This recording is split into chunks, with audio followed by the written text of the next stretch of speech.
Halo, selamat berjumpa kembali dalam pembelajaran fisika.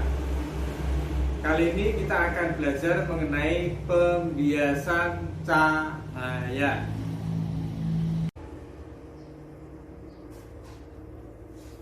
Pembiasan cahaya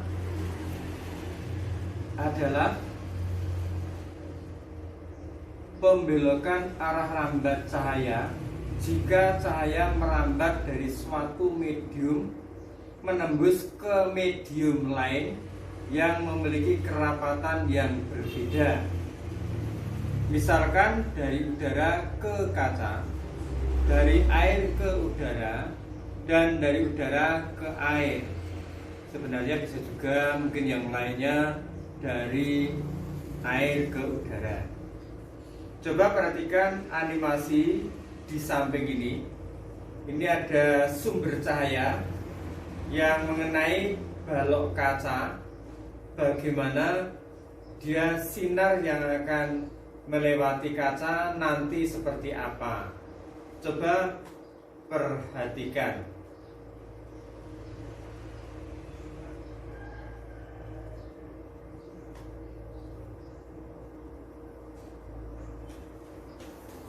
Ya, jadi itulah jalannya sinar dari sumber cahaya ini, kemudian jatuh pada balok kaca, dibiaskan mendekati garis normal. Garis normalnya nanti berada di sini nih. Harusnya dia lurus ke sana, tapi dia membelok ke sini. Kemudian dari kaca ke udara, dia akan belok seperti ini. Harusnya lurus, tapi dia malah menjauh. Ini dari garis normalnya adalah ini. Nah, sekarang kalau kita pisahkan masing-masing, coba perhatikan di situ mengenai pembiasan cahaya tadi. Jadi kalau cahaya ini dijatuhkan pada balok kaca seperti tadi, maka kalau seandainya kita pisahkan, yang bagian atas ini adalah ini, kemudian yang bagian bawah ini adalah yang ini. Jadi dari sini renggang, sini rapat. Kemudian yang bawah ini di sini rapat, sini renggang. Nah, bagaimana jalannya sinar kalau kita pisah-pisahkan? Kira-kira seperti ini.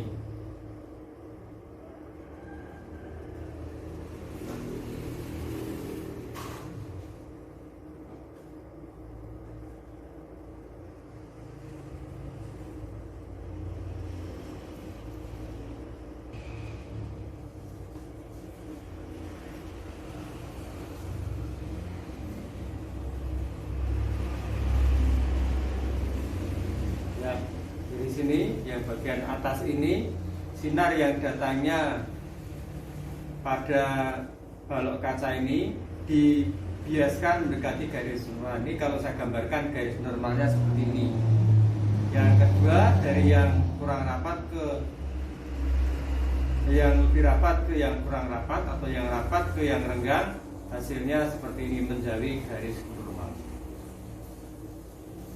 Sekarang berikutnya mengenai bagian yang kedua ini, ada kaitannya dengan pemantulan sempurna. Coba perhatikan gambar berikutnya.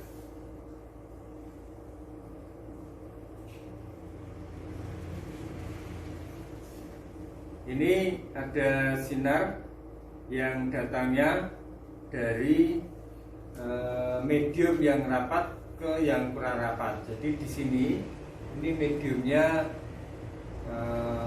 rapat, sedangkan di sini mediumnya kurang rapat.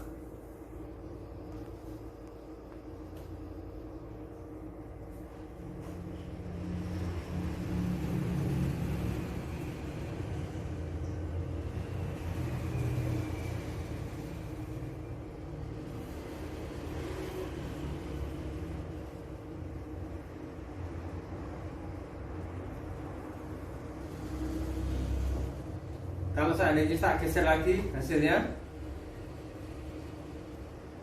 saya geser lagi hasilnya, saya geser lagi hasilnya. Saya geser lagi hasilnya.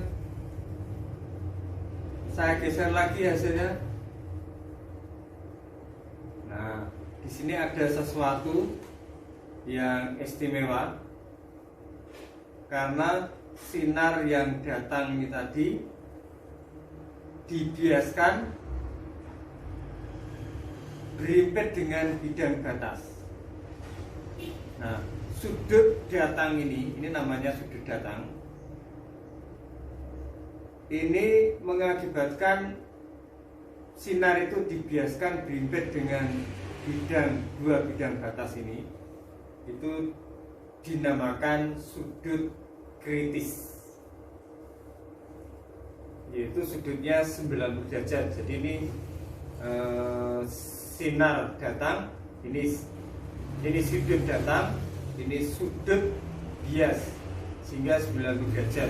Maka sinar datang ini namanya sudut kritis. Nah, kemudian kalau ini kita perbesar lagi, apa yang terjadi kalau kita perbesar lagi? Ya. Sekarang tidak lagi dibiaskan, tetapi dipantulkan dengan sempurna. Selanjutnya, konsep mengenai indeks bias.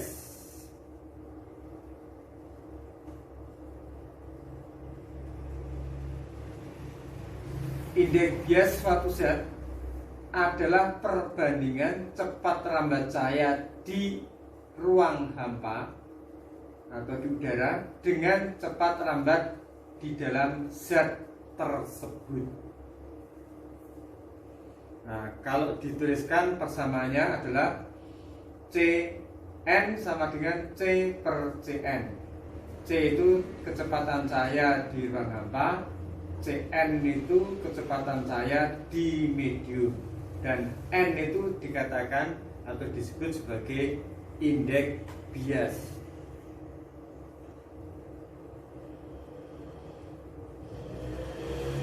Untuk memudahkan konsep kita, maka untuk mendapatkan mengenai indeks bias ini dapat dicari dengan metode Snellius seperti pada gambar di samping.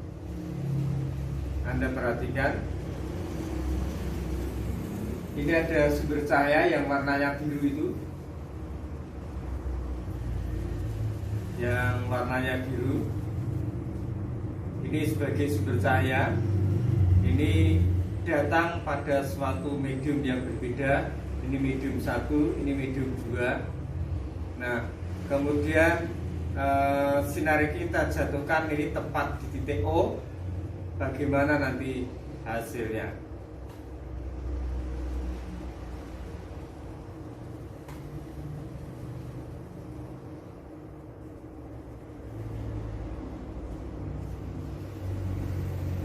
Ya, berarti seperti ini. Dia datang dari medium yang kurang rapat atau renggang ke yang lebih rapat, karena dia sinarnya mendekati garis normal. Sekarang seandainya kita tarik garis vertikal yang mengenai perpotongan sinar datang dengan lingkaran, akan kita peroleh seperti ini. Nah, ada titik A berpotongan pada bidang batas, garis bidang batas. Sedangkan kalau yang sinar yang bawah ini, kalau kita tarik ke atas ketemu titik B. Nah, di situ kalau kita lihat panjang OA dengan OB berbeda. Nah, perbandingan OA dengan OB ini dinamakan indeks bias. Bisa dituliskan N-nya sama dengan OA per OB. Jadi untuk mencari indeks bias juga bisa menggunakan metode seperti ini.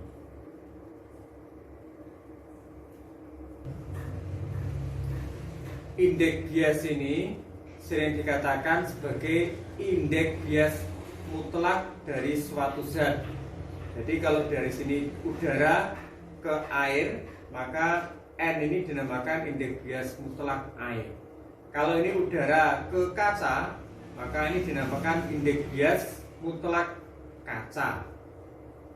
Sekarang ada indeks bias, konsep indeks bias yang lainnya, yaitu indeks bias relatif. Indeks bias relatif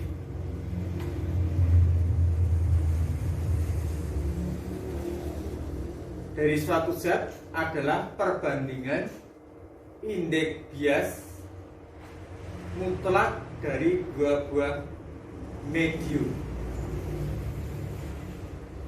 Jika cahaya datang dari medium 1 dengan indeks bias N1 menuju medium 2 dengan indeks bias mutlak N2, maka indeks bias relatif medium 2 terhadap medium 1 dinyatakan dengan persamaan berikut ini.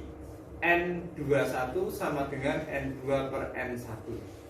Bisa juga dituliskan N21 sama dengan sin theta I per sin theta R. Nah, N1 adalah indeks bias medium 1, N2 indeks bias medium 2, theta I sudut datang sinar, theta R sudut bias sinar. Jadi theta I yang ini, sudut yang ini, sedangkan theta R sudut yang ini. Sekarang contoh soalnya. Contoh soalnya yang pertama mengenai indeks bias mutlak. Ini ada cahaya yang merambat dari udara ke air. Bila cepat rambat cahaya di udara adalah 3 kali 10 pangkat 8 meter per sekon dan indeks bias air 4/3, maka tentukanlah cepat rambat cahaya di air. Dari soal ini diketahui C-nya sekian, 3 kali 10 pangkat 8, N airnya 4/3, ditanyakan V airnya. Nah, sekarang penyelesaiannya adalah N air sama dengan C kecepatan cahaya di udara dibagi V air atau kecepatan cahaya dalam air. Maka cepat rambat cahaya di air dirumuskan sebagai berikut. V air sama dengan C kecepatan cahaya di udara dengan dibagi dengan N air atau indeks bias air.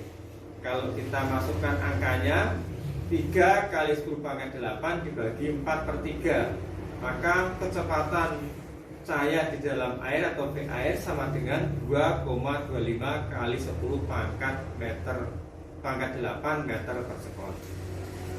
Jadi cepat rambat cahaya di dalam air adalah 2,25 kali 10 pangkat 8 meter per sekon.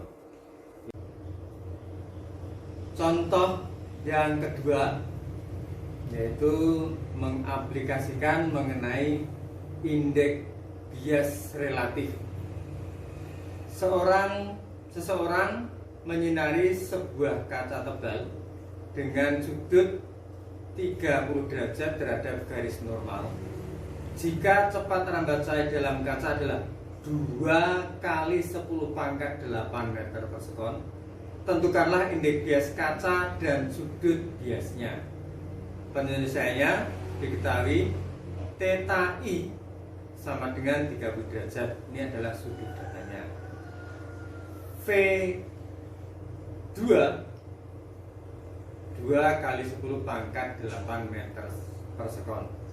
Ditanyakan N2 atau indeks bias kaca dan theta R. Sekarang penyelesaiannya bagaimana? Kita lihat tayangan berikutnya. Untuk mencari indeks bias kaca kita gunakan persamaan N sama dengan C per V di kaca. Nah, kecepatan saya di udara 3 kali 10 pangkat 8, kecepatan saya di kaca 2 kali 10 pangkat 8. Hasilnya sama dengan 1,5.